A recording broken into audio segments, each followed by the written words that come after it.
کیونکہ وقت میں بالکل گنجائش نہیں لے رہا بغیر کسی تمہید میں گئے ہوئے اپنے اصل موضوع کی طرف آ جاتے ہیں۔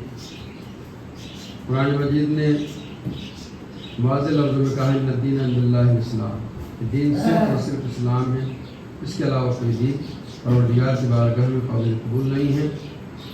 علماء کرام نے دین اسلام کی تعبیر ایک درخت سے کی جس کی کچھ شاخیں ہوتی ہیں، کچھ فروعات ہوتی ہیں، اور یہ حقیقت بھی ہے۔ اسی طرح سے دین اسلام کی بھی کچھ جڑیں ہیں اور کچھ شاخیں ہیں، لیکن مرحلہ یہ آیا، لمحہ فکریہ یہ ہے، اس فرش ادا کے حوالے سے پیغام ادا یہ ہے کہ آج ہم میں سے جس کو بھی پوچھیے اصول کے بارے میں، تو چاہے اصول میں کیسا بھی ہو، لیکن معاشرہ کا جواب دیتا ہے کہ مولانا ہمارے فروعات بہت،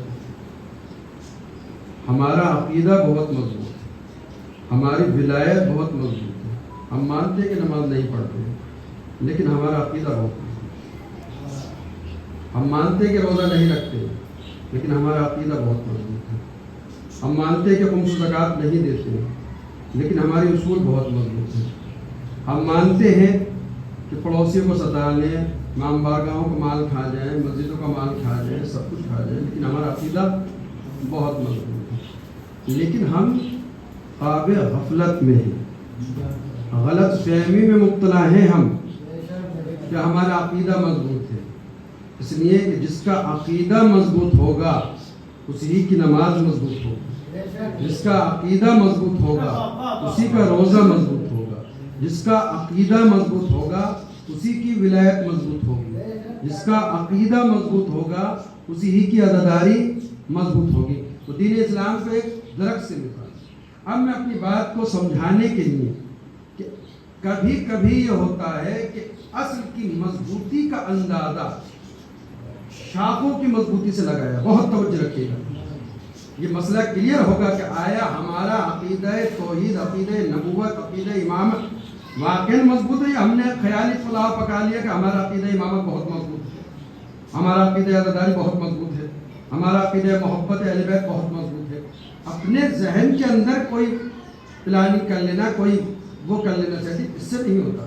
حقیقت کے آئینے میں جب ہم دیکھیں تب پتہ چلے گا کہ آیا ہمارے یہ عقائد جن کو ہم کہہ رہے ہیں کہ نماز چاہے ہماری کمزور ہو، روزہ چاہے ہمارا کمزور ہو، زکوٰۃ خمس زکوٰۃ کی ادائیگی چاہے ہماری کمزور ہو، ہم دوسرے فروعات امر بالمعروف نہی منکر کریں یا نہ کریں، لیکن جو اصول دین ہے وہ ہمارے بہت مضبوط ہے. تو اس پہ توجہ رکھیے گا کہ اگر کسی کے اصول دین کی مضبوطی دیکھنا ہو تو پہلے اس کے فروع دین کی مضبوطی دیکھیں، اس کے فروع دین کتنے مضبوط ہیں. اس لیے کہ جس انسان کے فروع دین مضبوط ہوں گے اسی انسان کے اصول دین بھی مضبوط ہوں گے. اب کیونکہ علماء نے کہا کہ دین اسلام ایک درخت ہے، ٹھیک، درخت سے تعبیر دی، ظاہر سے اس لیے کہا لوگوں نے کہ دین اسلام کی شاخیں بھی ہیں، دین اسلام کی جڑیں بھی ہیں. آئیے ذرا درخت کے اوپر غور کریں. فرض کریے میں آج سے 4-5 سال پہلے آیا تھا، 3 مہینے سے پڑھنے، الحمدللہ پروردگار نے توفیقات میں اضافہ ہوا ہے، یہ عشرے کا انعقاد 3-4 سال سے ہو رہا ہے. لیکن جب ہم آئے تھے تو 3 مہینے سے ہوتی تھی، 8 اور 10. اس وقت جب میں مجلس پڑھنے آیا تھا تو فرض کریے باہر ایک شاندار پیڑ لگا ہوا، نیم کا یا آم کا، کسی کا بھی نہیں، ہرا بھرا تھا، خوب شاخیں اس کی بھری تھی، پھل اس کے اوپر لگے ہوئے تھے. اب ہم جب اس سال آئے تو ہم نے دیکھا اس درخت بالکل سوکھ رہا، پتے اس کے اوپر سرے سے نہیں ہیں، پھل اس کے اندر بالکل نہیں آ رہے ہیں، پتے سارے گر گئے ہیں، شاخیں بھی سوکھتی چلی جا رہی.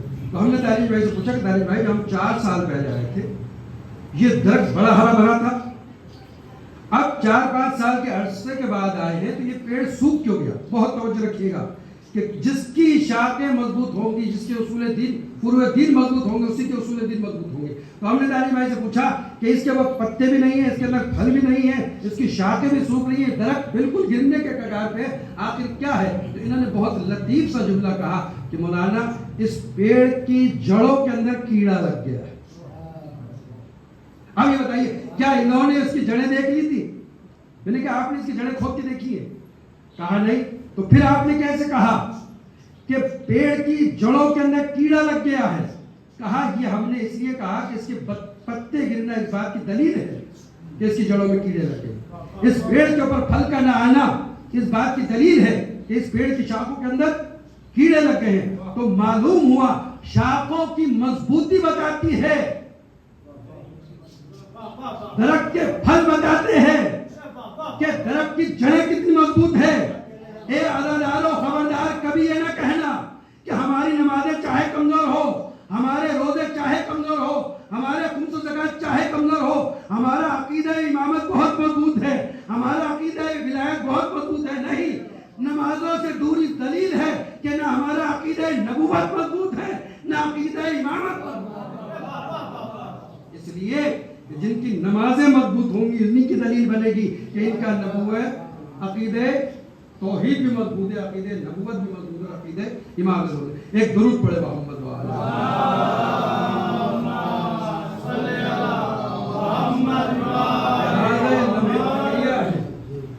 جڑوں کا پتہ جو چلتا ہے کہ جڑیں کتنی مضبوط ہے، وہ شاخوں کی مضبوطی سے پتہ چلتا ہے کہ اس کی شاخیں کتنی مضبوط ہے. جیسے ہی شاخیں کمزور ہوئی، جیسے ہی پتے گرنے لگے، معاشرے کا ہر انسان کہہ دیتا کہ اس پیڑ کی جڑوں کے اندر کیڑا لگ گیا.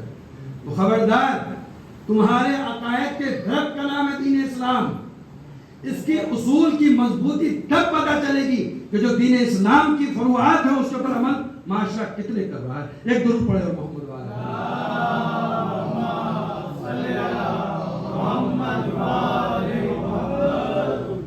تو نبوت کے اوپر ہماری گفتگو چل رہی ہے. اب توحید اور عدل کے بعد جو کچھ بھی ہے وہ سرکار رسالت کے لبوں سے نکلے ہوئے الفاظ کا نام ہے. جو محمد مصطفیٰ نے کہہ دیا اسی کا نام دین ہے. جو محمد مصطفیٰ نے کر کے دکھا دیا اسی کا نام دین ہے. جو محمد مصطفیٰ نے کہا اس کو ماننا ہی دین ہے. جو محمد مصطفیٰ نے کر کے بتایا اس کو ویسے ہی کرنا، اس کا نام دین ہے.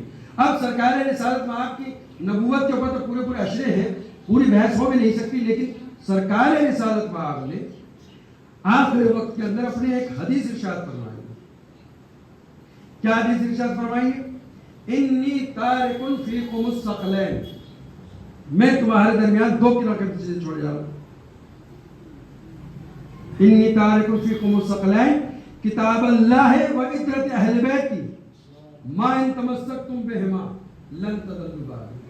میں تمہارے درمیان یہ مسلمان اچھا شیعہ بھی نہیں کہا تھا، کلی لفظ استعمال کر رہا سرکار رسالت. انی تارک فیکم الثقلین، جو بھی لا الہ الا اللہ محمد رسول اللہ کہنے والا ہے، جس کے اوپر اسلام کا اطلاق ہوتا ہے، جس کے اوپر مسلمان ہونے کا اطلاق ہوتا ہے، اس کو مخاطب کر کے سرکار رسالت میں آپ کہہ رہے تھے کہ میں تمہارے درمیان دو چیزیں چھوڑے جا رہا ہوں.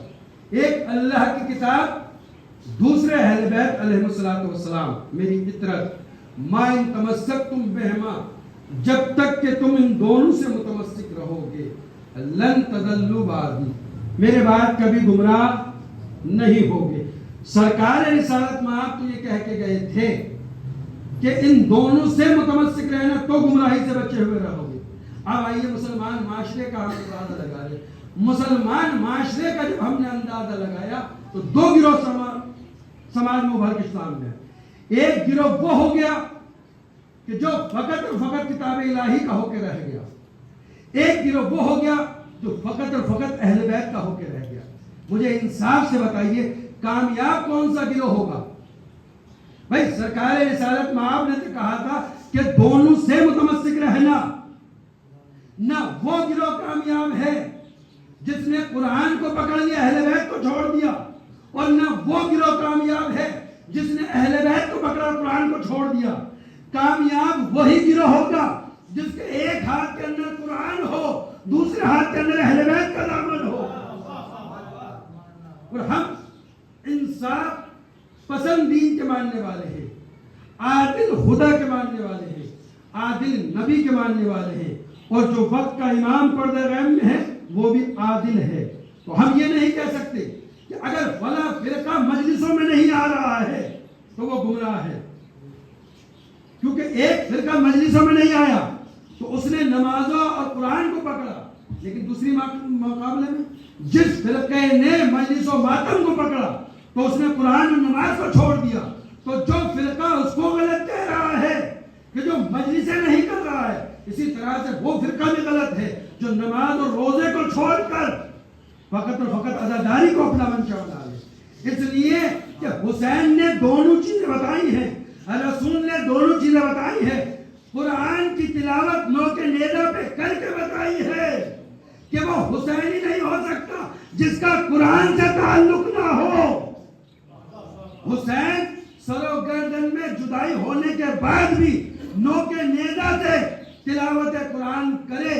تم یہاں سے حسین یہ نہیں کہہ رہا ہے کہ سر کٹنے کے بعد بھی قرآن کی تلاوت کرنا نہیں. تم حسین کے ماننے والے ہو تو کم از کم قرآن کے پڑھنے والے تو بنو. کیا دونوں باتیں کی ہے. خدا عادل ہے. کیا ہم یہ کہہ سکتے پروردگار ہم نے تو جاری کہی تھی ہمیں جنت میں بھیج دے؟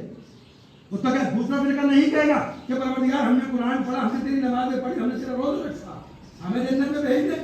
ان میں ہی کیا سرکار کے پاس رکھے ہوئے. تو حدیث رسول بڑھ کر آئے گی کہ نہیں، جنت میں وہی جائے گا جو میری حدیث کے اوپر عمل کرے گا.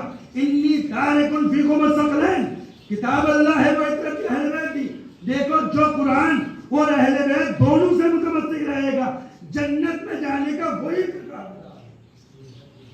جنتی فرقہ وہ ہے کہ جو حدیث رسول کے ضمن کے اندر حدیث رسول کی روشنی میں آ کر وہ دو حدیث رسول کے اوپر عمل کر. ایک درود پڑھیے محمد والے.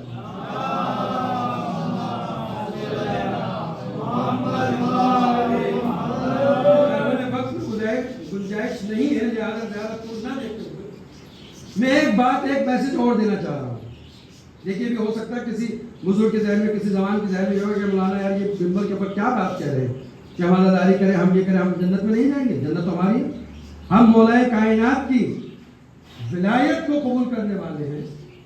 مولا کائنات کی ولایت اور محبت کے بارے میں حضور کی حدیث ہے نا حب علی تاکل الذنوب کما تاکل النار الحطب.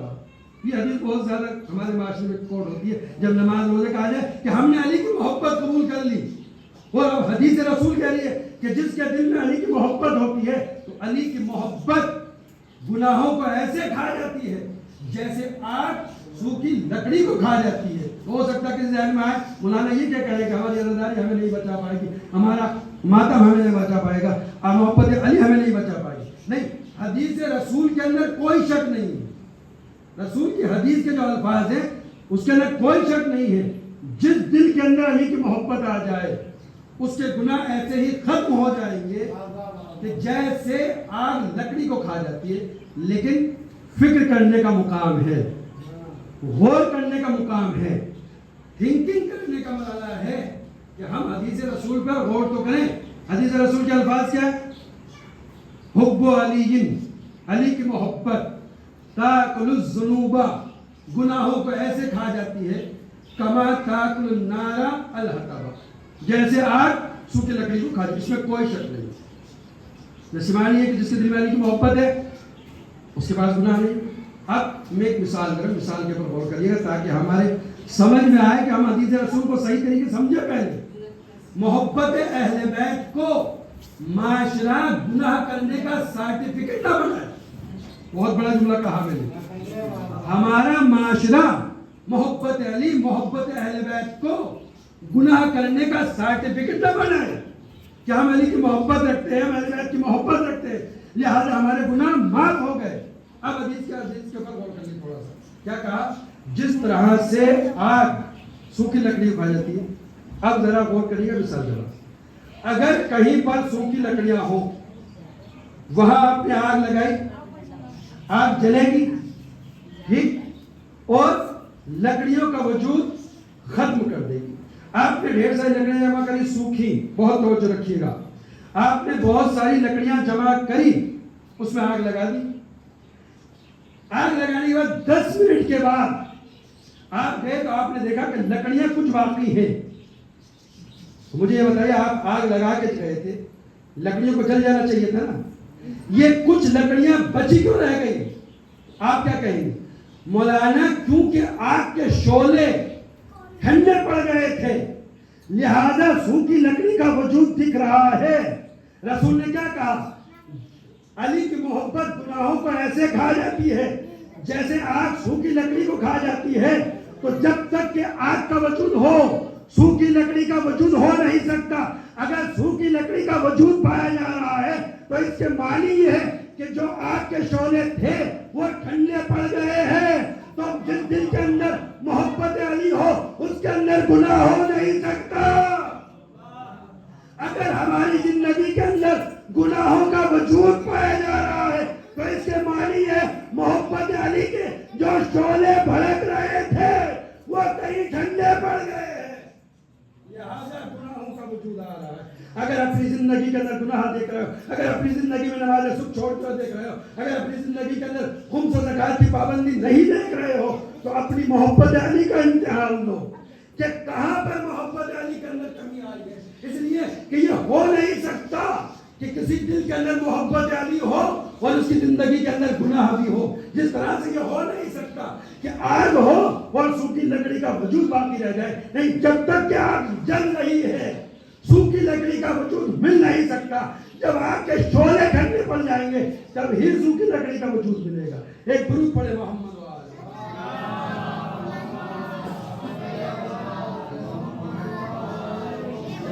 کوشش کریے، اور یہ وصیت رسول ہے. ہم نے کہا گناہ گار الفاظ کریے. میں یہاں پر مجلس پڑھنے آیا ہوں اور آپ سے اگر پہلی مجلس میں کہا کہ دیکھو بھائی موت و حیات سے کسی کو پتہ نہیں ہے، اور ویسے شوگر کے مریض ہو سکتا ہے اللہ کو پیارے ہو جائے، تو اگر خدا نخواستہ ہمیں موت آ جائے تو ایک کام کریے، میرے جنازے کو میرے وطن ڈال کر بھیجا دیجیے گا. اب بتائیں اگر میری اس وصیت کے اوپر آپ لوگ بل پڑ نہ بھی عمل کریں، اور اگر کسی ایک ہندو کو بھی پتہ پڑ جائے کہ گنگا نگر مولانا آئے تھے اور ان کی یہ خواہش تھی کہ اگر مر جائیں تو ان کے جنازے کو ان کے وطن تک کے پہنچا دیں، تو اگر گنگا نگر کے شیعہ حضرات اس قدم میں آگے نہیں بھی بڑھائیں تو ہندو آگے بڑھ جائیں گے کہ ہم چندہ کر کے مولانا کے لاش کو اور مولانا کے جنازے کو وطن تک کے پہنچا دیں گے. بہرحال شیعہ تو کرے گے، تو مجمع میں بیٹھنے والا ہر انسان یہ کوشش کرے گا کہ یار مولانا کی آخری خواہش تھی، بہت توجہ رکھیے، مولانا کی آخری خواہش تھی کہ اگر موت آ جائے تو جنازے کو ان کو وطن تک کے پہنچا دیا جائے، چاہے کوئی مجھے جانتا ہو یا نہ جانتا ہو. ہر آدمی یہ کہے گا کہ نہیں یار مولانا کی آخری خواہش تو پوری ہونا چاہیے. اب پوری دنیا کا مسلمان فیصلہ کر کے بتائے کیا وصیت رسول ایک عام انسان کی وصیت کے برابر بھی ایک مقام نہیں رکھتی ہے؟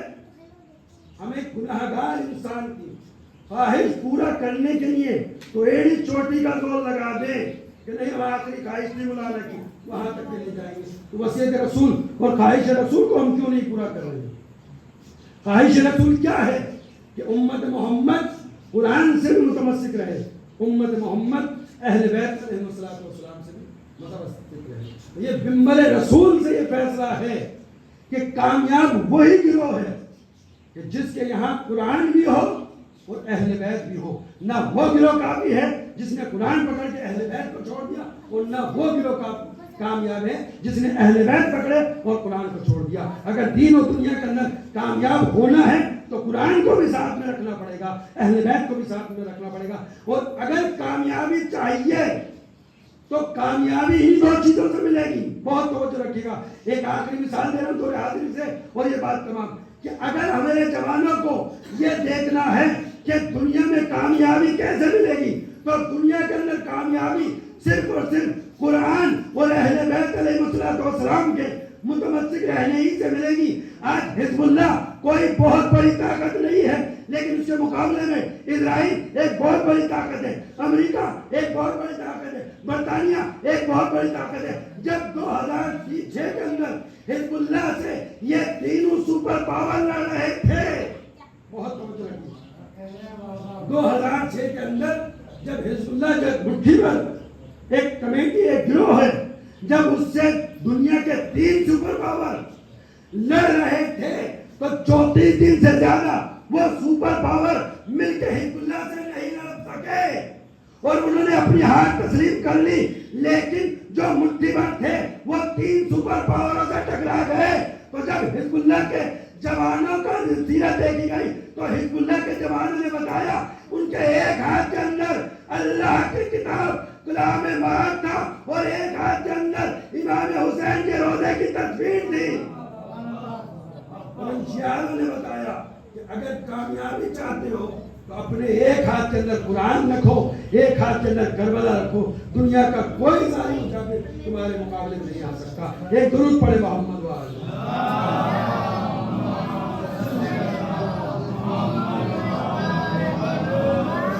ہمیں قرآن سے بھی متمسک رہنا ہے، اہل بیت علیہ السلام سے بھی متمسک رہنا ہے.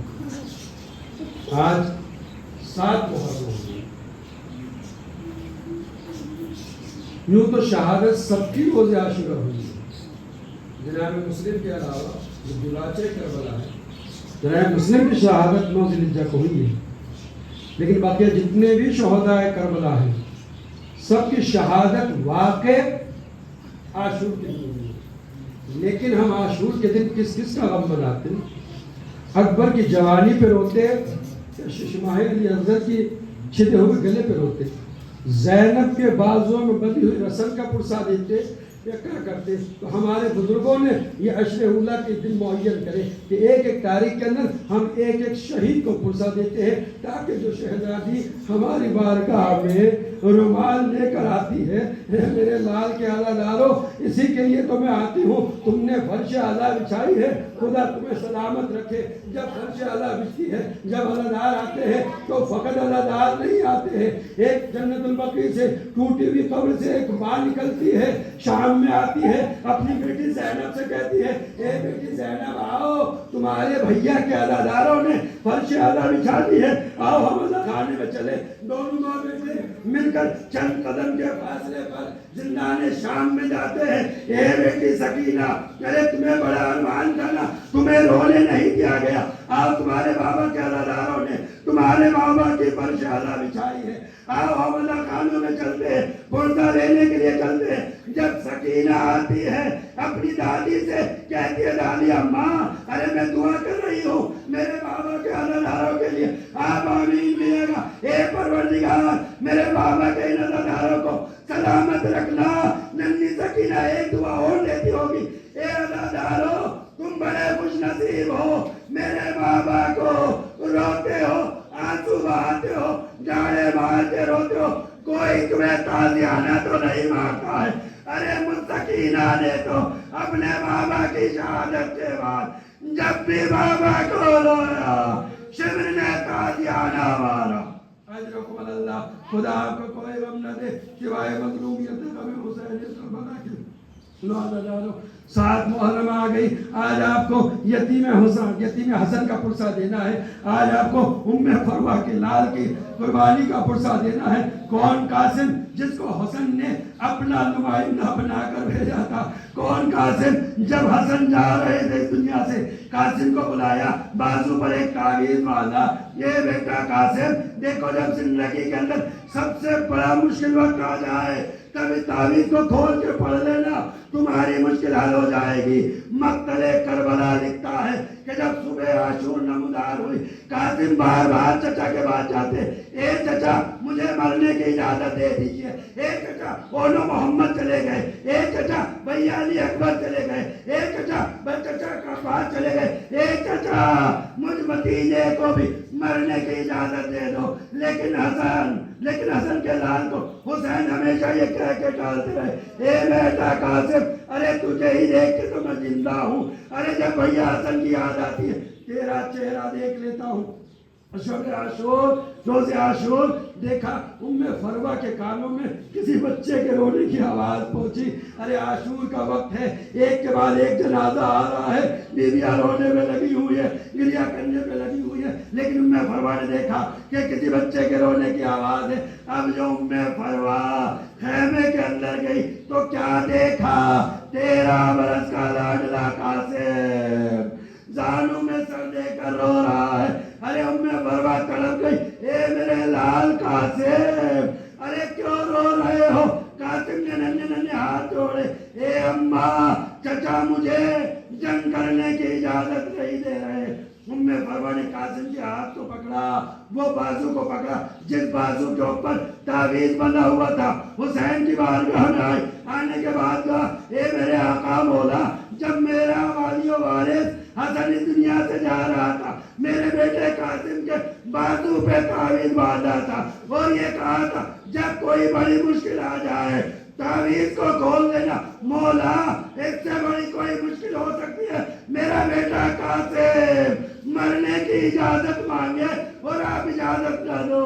آقا آپ ذرا قاسم کے بازو پر بندھے ہوئے تعویذ کو کھول کر پڑھ لیں۔ اب جو حسین نے تعویذ کو کھولا کیا لکھا ہوا تھا؟ اے بیٹا حسن جب تم یہ خط پڑھ رہے ہوگے، کربلا میں میرا بھائی نرگہ آدھا میں گر چکا ہوگا، اے بیٹا قاسم کربلا میں ہم تو نہ ہوں گے لیکن کربلا میں تم میرے بھیا حسین پر میری طرف سے فدیہ بن جانا۔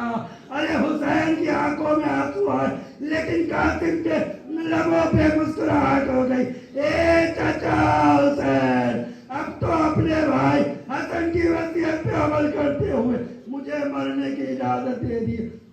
اجرکم اللہ۔ حسین جب مجبور ہو گئے، قاسم کو بلایا، اپنے ہاتھ سے سوار کیا، لیکن مقتل کربلا لکھتا ہے کہ ایک انداز جو حسین نے قاسم کے ساتھ اپنایا، کربلا کے کسی شہید کو رخصت کرتے ہوئے حسین نے وہ انداز نہیں اپنایا۔ پہلے حسین نے ایک پہران منگایا، اس پہران کے گلے کو چاک کر دیا۔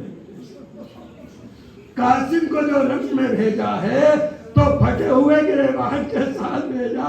ارے مولا کی مصلحت ہے تو مولا ہی جانے، لیکن ہم نے جب تاریخ عرب کو پڑھا تو عرب کے اندر یہ دستور تھا کہ عرب والے اگر کسی بچے کا گریبان پھٹا ہوا دیکھتے تھے تو یہ سمجھ جاتے تھے کہ یہ بچہ یتیم ہے، اس کے باپ کا سایہ اس کے سر پہ نہیں۔ ارے حسین جاتے تھے کہ اے ظالمو، اگر تمہیں حسین کے اوپر ترس نہیں آ رہا تو اس یتیم بچے کی یتیمی پہ تو رحم کرنا۔ اجرکم اللہ۔ حسین نے گریبان چاک کرنے کے بعد قاسم کو گھوڑے پر سوار کیا، سوار کرنے کے بعد قاسم کو رخصت کیا۔ جاؤ بیٹا قاسم، خدا تمہارا حافظ و نگہبان ہے۔ قاسم میدان کارزار کی طرف چلے۔ وہ جنگ کری کہ لوگ جنگ صفین میں امام حسن کی جنگ کے یاد کرنے لگے۔ ارے 13 برس کے قاسم نے وہ جنگ کری کہ بڑے بڑے بہادر میدان چھوڑ کر بھاگنے لگے۔ جب ازرق نامی پہلوان، جس کو 1000 پہلوانوں کے برابر سمجھا جاتا تھا، جب حسن کے شہزادے نے ازرق نامی پہلوان کو شہید کر دیا، فوج یزیدی میں بھگدڑ مچ گئی۔ ارے حسن کے شیر کا مقابلہ ہم نہیں کر سکتے ہیں۔ ارے حکم ہوا چاروں طرف سے قاسم پر حملے کرو۔ چاروں طرف سے قاسم پر حملے ہوئے۔ قاسم گھوڑے پر ڈگمگائے، آواز دی یا اماں ادرکنی، اے چچا بھتیجے کی مدد کے لیے آئیے۔ اجرکم اللہ۔ ہر شہید کے اوپر یوں تو بہت بڑی مصیبت گزری ہے، لیکن یہ کربلا کا تنہا مظلوم ہے۔ سارے شہیدوں کے جنازے شہادت کے بعد گھوڑوں کے سموں سے پامال کیے گئے۔ یہ کربلا کا تنہا ام فروا کا لال تھا، حسن کا لاڈلا تھا، جو اس کا لاشا زندگی میں پامال ہوا۔ مقتل کربلا لکھتا ہے جب قاسم نے آواز دی اے چچا میری مدد کے لیے آئیے، قاسم کے چاروں طرف فوج یزیدی تھے۔ جب حسین کو آتے ہوئے دیکھا، جب عباس کو آتے ہوئے دیکھا، فوج یزیدی کے اندر بغدڑ مچ گئی۔ ارے ادھر کے گھوڑے ادھر، ادھر کے گھوڑے ادھر ہوئے۔ وہ کربلا کے درمیان، کربلا کے صحرا میں ایک آواز گونج رہی تھی، چچا میری مدد کو آئیے، چچا میری مدد کو آئیے۔ جب قاسم کے جنازے پر حسین پہنچے تو کیا دیکھا؟ بھائی کی نشانی گھوڑوں کی ٹاپوں سے پامال ہو چکی ہے۔ ارے جب قاسم کو حسین نے گھوڑے پر بٹھایا تھا تو آغوش میں لے کر بٹھایا تھا، لیکن مقتل کربلا لکھتا ہے کہ اب جو حسین قاسم کے لاشے کو لے کر چلنے لگے، ارے پیر زمین پہ کھڑے رہے تھے۔ ارے جو قاسم اتنا چھوٹا تھا، حسین نے اٹھا کر سوار کر بعد شہادت قاسم اتنا طویل کیسے ہو گیا؟ ارے گھوڑوں کی ٹاپوں سے قاسم کے جسم کا ایک ایک جوڑ نکل گیا تھا۔ جنازہ زمین پر خط دیتے ہوئے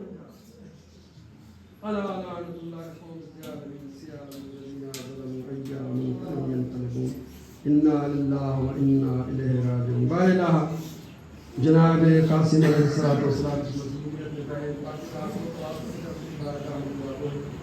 اس فرش ادا کی عظیم عبادت کا ثواب جو بھی تو نے ہم گناہ گاروں کے لیے معین کیا، پروردگار اس کا ثواب ہم یوسف زہرا اور شہدائے کربلا کی پاکیزہ ارواح کو ہدیہ فرماتے ہیں۔ اور پروردگار دعا گو ہے کہ اس فرش ادا کے صدقے میں اس فرش ادا کے حقیقی وارث یوسف زہرا حضرت امام مہدی علیہ السلام کے ظہور کے اندر تعجیل عطا فرما، تعجیل عطا فرما، اور ان در ظہور ہم سب کو امام زمانہ علیہ السلام کے ناصر عوام میں شمار فرمانا۔ ربنا تقبل وانک انت السمیع العلیم بحق الزہرا و ابیہا و بالہا و بنیہا ماتن حسین۔